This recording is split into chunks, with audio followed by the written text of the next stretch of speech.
छत्तीसगढ़ ला कहिथे धान के कटोरा काबर के यहाँ धान के होते बहुत ज़्यादा उत्पादन।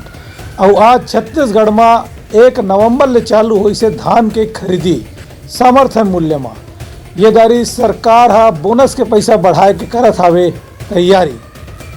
देखो हमार खास रिपोर्ट। प्रदेश में आज 1 नवंबर ले समर्थन मूल्य में धान की खरीदी शुरू हो गई है। इस संबंध में प्रशासन डहार ले बताया गया है कि प्रदेश के जम्मो धान खरीदी केंद्र में आवश्यक व्यवस्था कर दी गई है। एमा बारदाना के पर्याप्त संख्या वहाँ उपलब्ध कराए गए है। संगे संग धान ला नापे ले पहली रखे बर शेड के व्यवस्था घालो करे गए है। प्रशासन डहार ले बताया गया है कि किसान मन जो पंजीयन पहली करा चुके हैं ओमन के धान खरीदी लगातार शुरू कर दी जाही। जो किसान मन के पंजीयन नहीं हुए है ओमन की व्यवस्था अलग से करे जाही। एकर संगे संग हर जिला में धान खरीदी केंद्र की निगरानी पर एक नोडल अधिकारी बनाए गए हैं। संगे संग लगातार धान खरीदी की निगरानी भी करे जाही और ये बात ला भी सुनिश्चित करे जाही कि धान बेचने वाला किसान मन ला जल्द से जल्द नगद भुगतान कर दे जाए। ब्यूरो रिपोर्ट उतलंघा न्यूज।